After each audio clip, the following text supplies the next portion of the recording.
हरिओम सभी को। युवा ज्ञानजनी परिवार में आप सभी का स्वागत करते हैं और क्लास को शुरू करते हैं। जैसा कि आप लोगों ने देख रहे हैं कि योग सूत्र हम लोग देख रहे थे, जिसमें हम लोगों ने 11 नंबर सूत्र तक हम लोगों ने योग सूत्र को देखा था समाधिपात के। ठीक है, जिसमें हम लोगों ने सबसे पहले योग क्या है इसके बारे में देखा था और हम लोगों ने चित्त की वृत्तियों के बारे में देखा था। अब इन चित्त की वृत्तियों का निरोध किस उपाय से होता है इसके बारे में हम लोग देखने वाले हैं।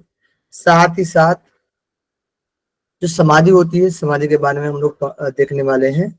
हम लोगों ने 10 जो सूत्र देखे थे, सभी को पता है। अथ योगानुशासनम,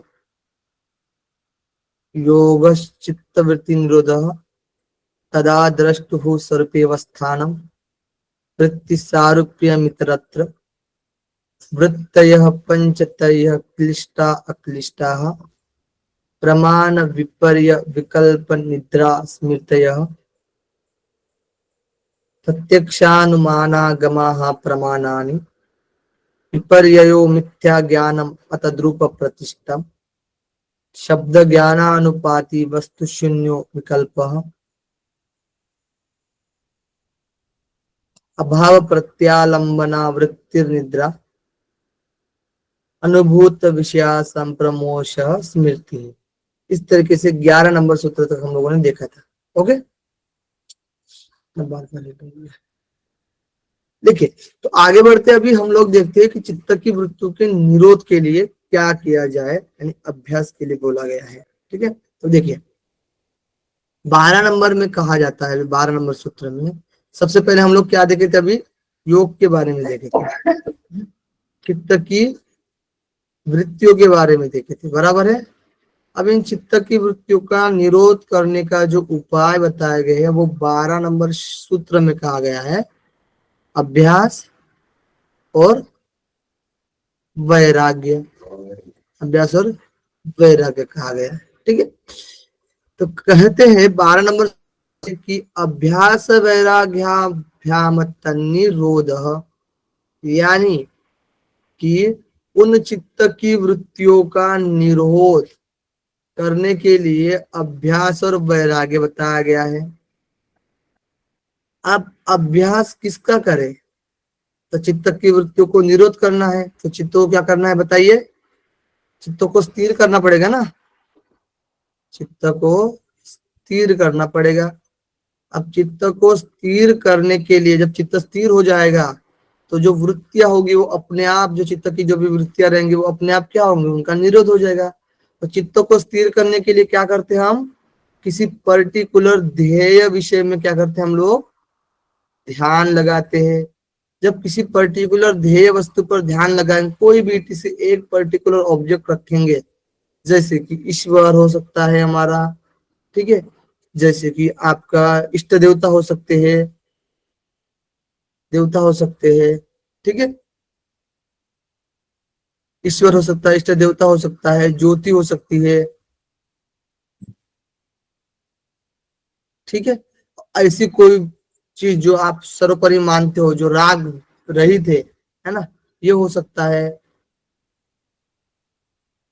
तो इन पर्टिकुलर विषय पर आप ऑब्जेक्ट पर ध्येय, यानी इनका ध्येय करोगे, यानी ध्यान लगाओगे, तो चित्त क्या होगा, बाकी विषयों में जाएगा क्या बताइए। हमारे जो सेंस ऑर्गन्स होते हैं, सेंस ऑर्गन्स, ठीक है, वो फिर बाकी अवयव पर देखेंगे। क्या कहा जाता है ना, साइकोलॉजी में भी कहा जाता है, ठीक है, साइकोलॉजी में भी कहा जाता है कि आप कोई भी आपकी क्षमता के अकॉर्डिंग, ठीक है, अपने क्षमता के अकॉर्डिंग आप कोई पर्टिकुलर काम कर सकते हो। आप ज्यादा मल्टीपर्पज नहीं हो सकते हो, यानी आपकी उतनी क्षमता भी नहीं रहती कि आप हर काम करो, ठीक है, या फिर आपके पास उतना समय भी नहीं हो रहता कि आप हर काम के प्रति आप समय दे पाओ, है ना। इसीलिए हावर्ड गार्डन ने कहा था, हावर्ड गार्डनर ने कहा था कि आप, मैंने बताया था 9 प्रकार की बुद्धि बताया था। कितने प्रकार की बुद्धि बताया था, 9 प्रकार। सब कनेक्ट करेंगे आप लोग के लिए, ठीक है। 9 प्रकार की बुद्धि बताया था, जिसमें हम लोगों ने कहा था कि लॉजिकल, कोई लॉजिकली बहुत अच्छे से काम कर सकता है, कोई म्यूजिक, ठीक है, कोई गाना अच्छे से गा सकता है, कोई चित्रकला, है ना, कला में अच्छा हो सकता है, कोई काइनेस्टिक यानी बॉडी को कंट्रोल करना, ठीक है, एक तरीके से जो एथलेटिक्स करते हैं, ठीक है, बॉडी पर अपने काम करते हैं, तो उसमें ज्यादा क्षमता हो सकती है।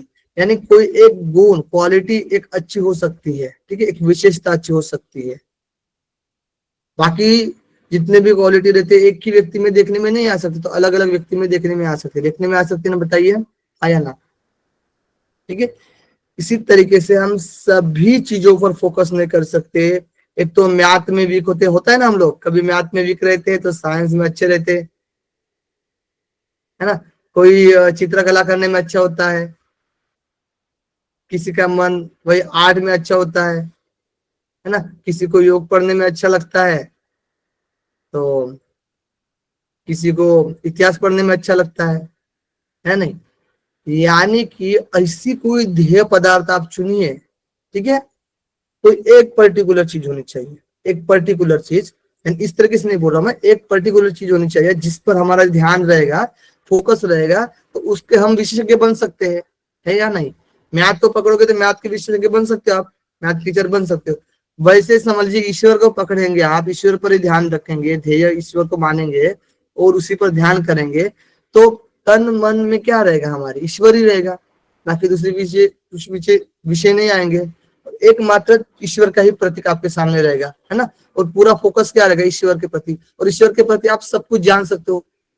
ऑब्वियस सी बात है भाई, जान सकते, क्यों नहीं जान सकते आप लोग, बताइए, जान सकते हैं, ठीक है।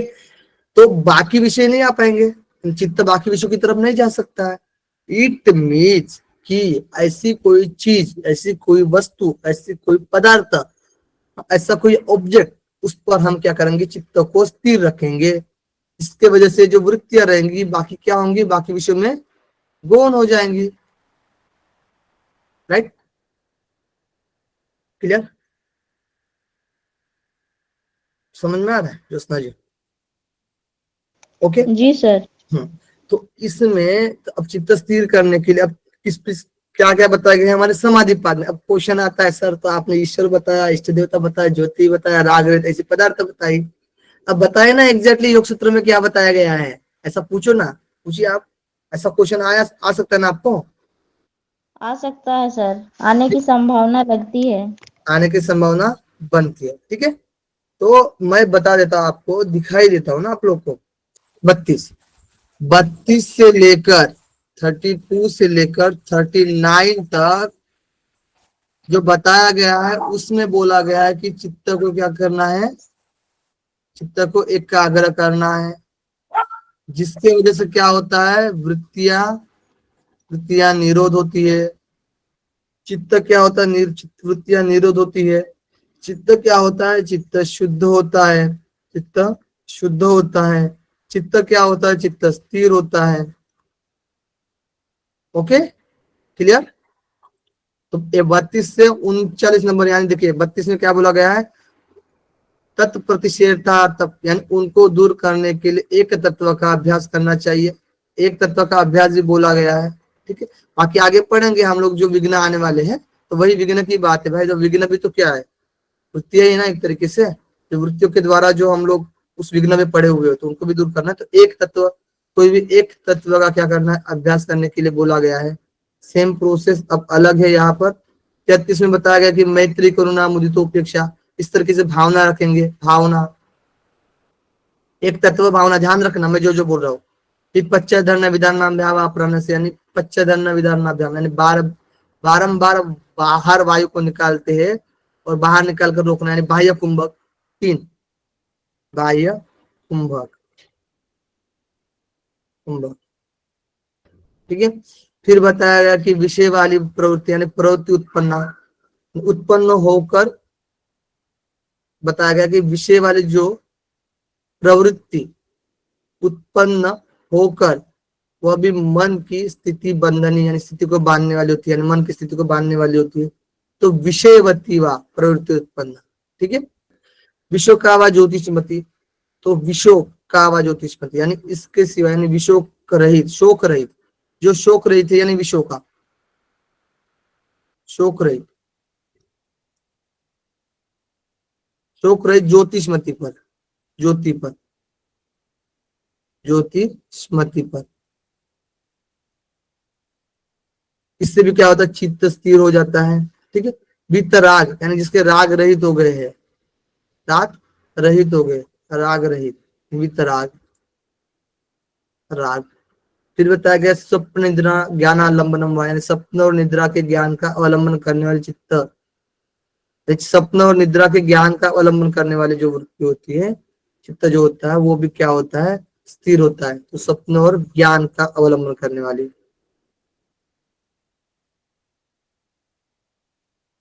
ज्ञान, अवलंबन। ठीक है। और बताया गया यथा अभिमत ध्यान, यानी कि जिसको जो अभिमत हो उसके ध्यान से मन स्थित होते जाए। जिसको भी जहां पर अभिमत हो वहां आपका ध्यान करिएगा, जिसको जो अभिमत हो, यथा अभिमत ध्यान है।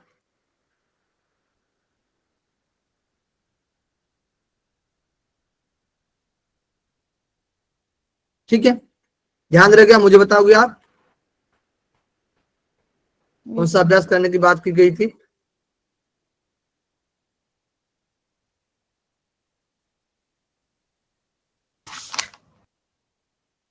चित्त एकाग्र, चित्त की शुद्धि, चित्त हम्म, स्थिर रहना। और वृत्ति को निरोध करने के लिए, ठीक है, अभ्यास Yes. करने के लिए बोला गया है। अभ्यास बताया गया 31 नंबर सूत्र से, 32 नंबर ना, सॉरी 32 30 नंबर नंबर सूत्र से 40। 39 नंबर सूत्र तक जो बताया गया है उसका अभ्यास करने के लिए बोला गया है। ठीक है, क्लियर। अब देखिए, यहाँ पर देखिए, अब उन दोनों में से चित्त की यानी स्थिरता के लिए जो प्रयत्न करना है वह अभ्यास है। अब यहाँ पर आ गया, आया ना, तत्र स्थित यत्न अभ्यास, यानी उन दोनों में से स्थितो यानी चित्त की स्थिरता के लिए, चित्त की स्थिरता की बात की गई ना, चित्त की स्थिरता के लिए जो हम प्रयत्न करते हैं उसको अभ्यास बोलते हैं। जैसे सूत्र है वैसे ही मैं बता रहा हूँ, ठीक है, और थोड़ा बहुत वाजभाषा का भी ले रहा हूँ, ठीक है, तो आप लोगों को और अच्छे से क्लियर हो रहा होगा। ओके, तो चित्त की स्थिरता के लिए जो प्रयत्न किया जाए वह अभ्यास है। आगे ना सूत्र में तो दिया गया था, उस दिन अपने आंसर ही नहीं दे पाए थे, है ना, सूत्र में दिया गया था, थोड़ा सा बस हल्का सा और उसको समझने की जरूरत है। ओके, वह अभ्यास, अब वो अभ्यास कैसे करना है जो मैं अभी 31 से 39 तक बताया, वो अभ्यास बोला गया कि बहुत काल तक निरंतर लगातार, ठीक है, निरंतर लगातार आधार पूर्वक सांगोपांग सेवन किया जाने पर दृढ़ अवस्था होता है। यानी सतु दीर्घकाल निरंतर सत्कार आसेवितो दृढ़ भूमि ही, यानी सतु दीर्घकाल, दीर्घकाल तक, निरंतर, दीर्घकाल तक यानी बहुत समय तक, और निरंतर, ठीक है, असत्कार, असत्कार यानी आदर पूर्वक, मतलब आदर भी होना चाहिए उसमें, ठीक है, एक तरीके से आदर पूर्वक आसेवित यानी सेवन करना चाहिए। क्या करना चाहिए? सेवन करना चाहिए, जिससे क्या होगा, वो दृढ़ भूमि हो जाएगा। यानी वो जो आप अभ्यास कर रहे हो उसमें आपकी क्या होगी, एक तरह की दृढ़ भूमि होगी। दृढ़ भूमि का मतलब क्या होगा, आपका अभ्यास परिपक्व होगा। ओके, क्लियर, इसमें कोई दिक्कत है?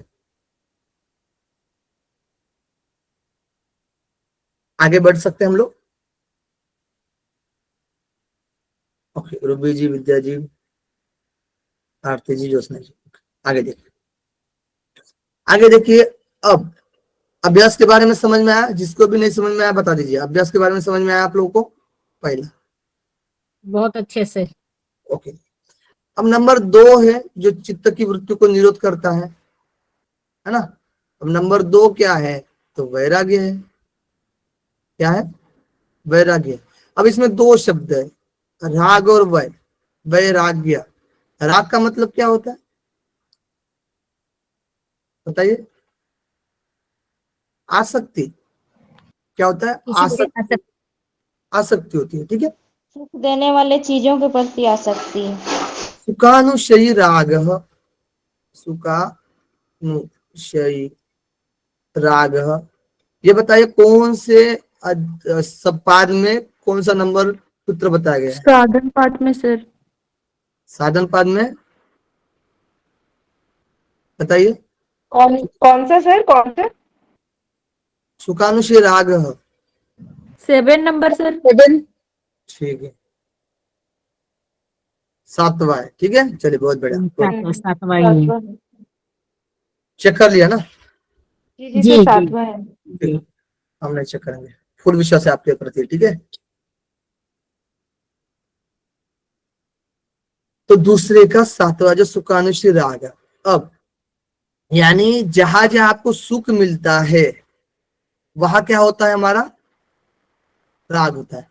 अब बताइए, जो भी संपत्ति है आपकी, ऐश्वर्य है, ऐश्वर्य, ठीक है, गाड़ी बंगला मकान, ठीक है, जो भी, या फिर कोई प्रिय वस्तु भी, स्त्री पुरुष, पति पत्नी, मतलब इट इज जो भी उसमें आएंगे, ठीक है, स्त्री पुरुष ऐश्वर्य, ठीक है, ये जो भी है सुख देने वाले, आरामदायक, ठीक है, ये सब क्या है? ये इनके प्रति क्या रहेगा? इनके प्रति राग रहेगा। राग यानी ये रहेगा। जैसे दूर होते, समझिए जमीन चली गई किसी की, या फिर नौकरी चली गई किसी की, है ना, पत्नी छोड़ के चली गई, या फिर किसी का पति छोड़कर चला गया, किसी के बच्चे छोड़कर चले गए, है ना, जिनके प्रति आपका राग है, आसक्ति है, तो क्या होगा?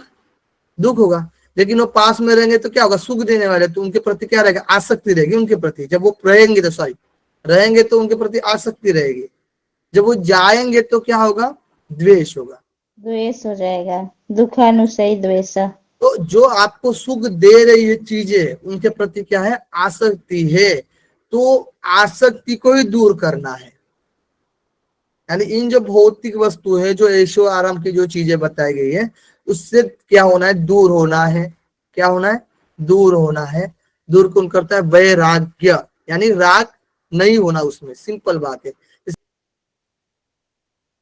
तो वैराग्य क्या करता है? एक तरीके से मतलब वृत्तियों को, क्या हो रहा है?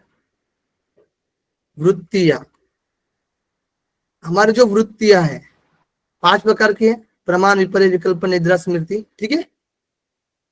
ये जो 5 प्रकार की वृत्तियां हमारी है, ये जो अनुभव कर रही है, जो क्लिष्ट वाली है ना, क्लिष्ट वाली जो अनुभव करे, दुख वाली हो, दुख भी लग रहा है, फिर सुख भी लग रहा है, ठीक है। इसी में मैंने बोला था आप लोगों को सुख वाला भी होता है, क्योंकि वैराग्य भी करना है इसमें, ठीक है। तो जो राग होता है, जिसमें आसक्ति होती है, इन वृत्तियों के थ्रू जिस भी साधना में आसक्ति होती है, उनसे दूर करना है। उन साधनाओं से क्या करना है? हमें दूर जाना है, यानी आसक्ति को त्याग करना है, ठीक है। यानी ये जो वैराग्य होता है, एक तरीके से विषयों का त्याग करने वाला, का विषयों का त्याग करने वाला, ठीक है। और अभ्यास क्या होगा? अभ्यास होगा कल्याण को देने वाला।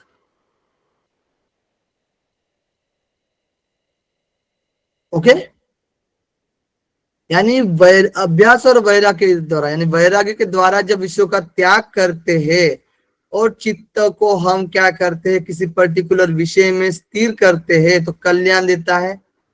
तो यानी ये को दोनों के वजह से ही चित्त क्या होता है? स्थिर होता है। समझे? ओके। अब देखिए, समझ में आया ना? सर एक बार फिर से क्लियर कर दीजिए। देखिए, वैराग्य का मतलब होता है कि आसक्ति को त्यागना। और वैराग्य का मतलब क्या है? कुछ ऐसा मतलब निकलता है क्या? बताइए। ऐसा कुछ चीज है जिसके द्वारा आसक्ति को त्याग रहे हम?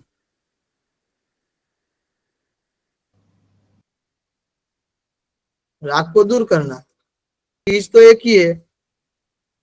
एक ब्लॉक है, एक सफेद है। ठीक है, सिक्का तो एक ही है ना, जैसे मेगा जी ने बताई थी, सिक्का तो एक ही है, ब्लैक है और एक क्या है, सफेद है, शुभ्र है। ये सिक्का क्या है, एक ही है ना। तो विषय वस्तु एक ही है, बस अच्छे वाले होते हैं और बुरे वाले होते हैं, बुरे वाले होते हैं। ठीक है, अब अच्छे वाले के प्रति आसक्ति है और बुरे वाले के प्रति भी द्वेष है, ऐसा नहीं है, मतलब बुरा आएगा तो द्वेष होगा, यानी ये भी आसक्ति का ही बात कर रहे हैं। जब कोई दुख घटना होती है तो उससे दूर होते हैं ना। कोई एक ऐसा व्यक्ति है जो पीड़ा पहुंचा रहा है तो उससे दूर जाएंगे। ठीक है, उससे दूर जाना पसंद करेंगे हम लोग। ठीक है, तो ये क्या है, हमारे लिए दूर करना है इन दोनों चीजों को। ठीक है, तो ये वैराग्य यानी ऐसा भाव रखना है आपको, इसमें ऐसा भाव रखना है कि इसमें आसक्त नहीं होना है। जैसे कि भगवान श्री कृष्ण कहते हैं कि कर्म करो लेकिन फल की इच्छा ना करो, फल की इच्छा ना करो, ना करो। ठीक है, कर्म करो लेकिन फल की इच्छा ना करो, यानी आसक्त मत हो, कर्म तो करना पड़ेगा। यानी एक तरीके से वैराग्य का मतलब क्या, आसक्त नहीं होना है। क्या नहीं होना है, आसक्त आसक्त नहीं। नहीं होना है, नहीं होना है। ठीक है, ओके, क्लियर, वैराग्य समझ में आया। Yes sir. ओके, देखिए अब देखिए वैराग्य तो और एक्सप्लेन किया ही गया है ना। चलिए, कहा गया है वैराग्य में 15 नंबर में कि दृष्टानुश्रविक विषय वित्नुस्य वशीकार संज्ञा वैराग्यम, यानी वैराग्य के दो टाइप्स होते हैं। कितने, दो प्रकार के वैराग्य होते हैं। ठीक है, पहला बोला गया है वशीकार, वशीकार। दूसरा बोला गया है पर वैराग्य, पर वैराग्य। यहाँ पर अपर लिख लेते हैं, अपर वैराग्य, यानी अपर वैराग्य और पर वैराग्य। अपर वैराग्य क्या बोलते हैं हम लोग, वशीकार बोलते हैं। वशीकार। और अब अपर वैराग्य के बारे में देखते हैं तो कहा गया है कि दृष्टानुश्रविक विषय वित्तस्य, यानी देखे और सुने हुए विषयों में सर्वथा तृष्णा रहित चित्त की जो वशीकार नामक अवस्था है वह वैराग्य है। यानी कि जो हम लोग देखते हैं प्रत्यक्ष में, जो भी चीजें हम लोग देखते हैं, अनुभव करते हैं, ठीक है, उसमें कोई आसक्ति नहीं रखनी है, कोई तृष्णा नहीं रखनी है। जो भी चीजें सुनते हैं, ठीक है, उसमें भी उस ना लोभ में, ना मोह में, ना काम वासना में नहीं जाना है। ठीक है, उससे क्या होना है, दूर होना है। दुख देखे हो या फिर हम लोग के सुने हुए जो भी विषय वस्तु रहेंगे उसमें तृष्णा रहित होना। ठीक है, इसी को वशीकार नामक अवस्था वैराग्य कहा गया है, वशीकार कहा गया है। कौन सा वैराग्य ये, वशीकार। वशीकार वैराग्य। एक तरीके से देखे और सुने शब्द में क्या कर लिए, वश कर लिया। हम लोगों ने क्या कर लिया, इनको वश कर लिया। अब वश कर लिया बोलते हैं ना हम लोग, इसको तो हमने वश में ले लिया है ना। अब ये हमारे वश में आ गया है, अब ये बाहर नहीं जा सकता है, हमारे मतलब कंट्रोल में आ गया है। यानी जो भी आप देखोगे सुनोगे उसमें आसक्ति नहीं दे रहे हो। ठीक है, ज्यादा परसेंटेज पता है ना आप लोग को, देखे और सुनो से कितना होता है, देखते और सुनते तो 50% याद रहता है चीजें। डेल का जो हम लोगों ने पढ़ा था कौन है ना, तो ज्यादा परसेंटेज याद होते हैं। तो इन्हीं में जब हमारा वैराग्य हो जाता है, इन्हीं को हम लोग वश करते हैं, तो वशीकार वैराग्य बोलते हैं। ठीक है जी, इसको अपर वैराग्य भी बोलते हैं। ओके, अब आगे देखिए,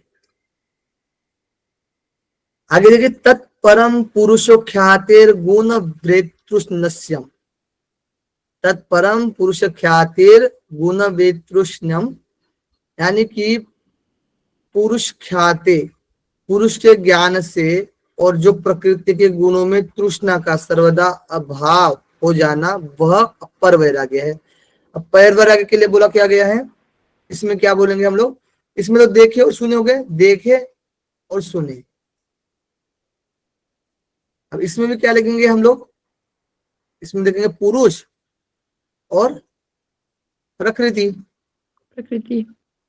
ठीक है, तो देखे और सुने ये अपर हो गया, यानी वशीकार पहला वाला जो होगा, यानी संप्रज्ञात समाधि, संप्रज्ञात। और इसको क्या लिखेंगे हम लोग, असंप्रज्ञात। असंप्रज्ञात। यानी कि जब आप अपर वैराग्य करेंगे, देखे और सुनने में वश कर लोगे आप, ठीक है, उसमें आसक्त ना होंगे, तब आपको संप्रज्ञात समाधि मिलेगी। संप्रज्ञात समाधि में क्या होता है, चित्त कैसा होता है, स्थिर हो जाता है ना। ठीक है, और असंप्रज्ञात समाधि में भी क्या होता है, इसमें भी क्या हो जाएगा, चित्त निरोध हो जाएगा इसमें तो। ठीक है, चित्त निरोध हो जाएगा, ये ध्यान रखना। ओके, असंप्रज्ञात, लेकिन शेष मात्र रहता है, इसलिए चित्त स्थिरता भी आप लोग यहाँ पर यूज कर सकते हो शब्द फिलहाल के लिए। ठीक है, वैराग्य की सेंस में ध्यान रखा जाए तो। ओके, क्लियर, कोई डाउट तो नहीं इसमें।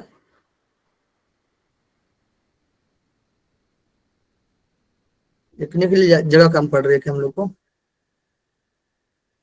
ओके, अब प्रकृति से संबंधित, तो प्रकृति के 3 गुण, सत्व रजत तम, इन गुणों में अब कोई तृष्णा नहीं है, कोई आसक्ति नहीं है। ठीक है, तो उसको बोलते हैं हम पर वैराग्य। अब देखिए 17 नंबर में कहा गया है, इस समझ में आया क्या आप लोग को, अभ्यास वैराग्य। वैराग्य, वैराग्य के 2 प्रकार देखे थे हम लोग, कौन कौन से देखे थे, वशीकार वैराग्य और अपर और पर वैराग्य। अपर वैराग्य, पर वैराग्य। पर वैराग्य, पर वैराग्य। हाँ, पर वैराग्य और अपर और पर। ठीक है, इसमें हम लोगों ने देखा था कि पुरुष और प्रकृति, तो इसमें देखा था देखे और सुने। देखे गए और और सुने सुने गए विषय। ठीक है, अब यहाँ पर देखिए, अब हम लोग 17 नंबर में देखते हैं, अब समाधि की बात आई थी, इसमें संप्रज्ञात ना, संप्रज्ञात और असंप्रज्ञात आया था। संप्रज्ञात समाधि मिलती है अपर वैराग्य से, और पर वैराग्य से मिलती है असंप्रज्ञात। जी सर। ठीक है, तो देखिए अब समाधि की बात आ गई संप्रज्ञात, संप्रज्ञात समाधि से 4 प्रकार आ गए। ठीक है, 17 नंबर में। ओके, यहाँ पर क्या था, चित्त पद पढ़ा था हम लोगों ने, चित्त वृत्ति, चित्त वृत्ति के निरोध के लिए उपाय बताया था। ठीक है, एक दूसरे से कनेक्ट हो रहे हैं। हाँ, अब देखिए, अब इसमें 4 प्रकार बताते हैं संप्रज्ञात के बारे में, जो कि वितर्क, विचार, आनंद, अस्मिता, नुगत। वितर्क, विचार, आनंद और अस्मिता, इन 4 प्रकार से संबंध से युक्त संप्रज्ञात योग है। ठीक है, अब संप्रज्ञात योग कितने प्रकार का है, वितर्क, वितर्क, वितर्क, विचार, आनंद, अस्मिता। आनंद, अस्मिता, अस्मिता। अब संप्रज्ञात, ज्ञात है ना, ये क्या है शब्द, ज्ञान लिखा, क्या है, ज्ञान लिखा है ना, ज्ञान, ज्ञान यानी, जी सर। ज्ञान यानी जानना, जानना ना, नॉलेज, नॉलेज है ना। अब किसका नॉलेज, संप्रज्ञा, सम का नॉलेज, ये प्रज्ञान है। ठीक है, प्रज्ञान है ये, प्रज्ञान, संप्रज्ञान, असंप्रज्ञात, संप्रज्ञात, तो संप्रज्ञान। ठीक है, सम, अब ये सम क्या है, किसका नॉलेज, यानी सम में अब कोई ऐसी विषय वस्तु है, ठीक है, जो हमें जाननी चाहिए, इसके बारे में क्या होना चाहिए, प्रज्ञान होना चाहिए ना, तो अच्छी चीजें हैं। ठीक है, इसके बारे में पता होना चाहिए। अब इसमें क्या ले सकते हैं हम लोग, तत्व ले सकते हैं। क्या लेंगे, तत्व के बारे में क्या होना चाहिए, ज्ञान होना चाहिए। ज्ञान होना चाहिए। अब यहाँ पर लिखेंगे कि तत्व के बारे में अज्ञान होने चाहिए, यानी यहाँ पर असंप्रज्ञात है ना। अब असंप्रज्ञात यानी ऐसा ज्ञात, ऐसा ज्ञात, ऐसा प्रज्ञात, इसमें ऐसा प्रज्ञात रहेगा, ठीक है, यानी ऐसा ज्ञान रहेगा जो एक में उस ईश्वर का, उस पुरुष तत्व का, उस आत्म तत्व का ज्ञान रहेगा, ठीक है। यानी अब इसमें कोई तत्व का ज्ञान नहीं है, तत्व का ज्ञान नहीं है, यानी तत्व का मतलब क्या हुआ, सत्व रज तम, इनका ज्ञान क्या होगा, नहीं होना। और सत्व रज तम तत्व में किस में आएंगे, बुद्धि में, अहंकार में, ठीक है। बुद्धि, अहंकार, हमारे जो इंद्रिय, 11 इंद्रिय, ठीक है, तन्मात्र, तन मात्र, पंचमहाभूत, ये सब क्या है, ये सब तत्व है ना। Yes sir. तो इसमें क्या है, सत्वरजतम गुण है सभी में, ठीक है, सत्व, सत्व रज तम, तम, ठीक है। इसीलिए ये सत्वरजतम गुण रहेंगे। तो संप्रज्ञात समाधि में क्या पढ़ा था हम लोगों ने,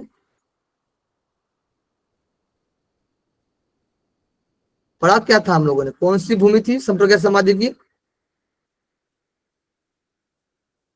एकाग्र, एकाग्र चित्त, एकाग्र। एकाग्र का बताइए कौन से श्लोक में आता है, एकाग्र सूत्र आता है, 12 नंबर सूत्र है सर, 12 नंबर। 12 नंबर है। ततः पुनः शांतोदितो तुल्य प्रत्यय चित्तस्य एकाग्रता परिणामः। हाँ, तो चित्त की क्या होती है, इसमें एकाग्रता परिणाम होती है, ठीक है।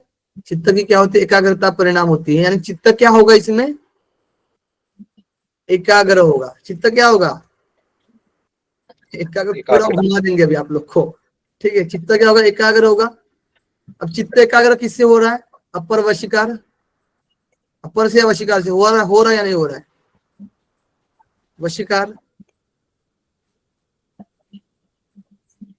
ठीक है ना, समझ में तो आ रहा है ना।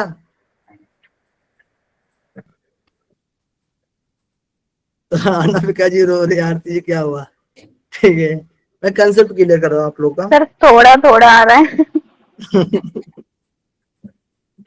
चलो फिर सूत्र पढ़ाकर खत्म कर देते हैं, इंटरेस्ट ले रहे हो तो ठीक है।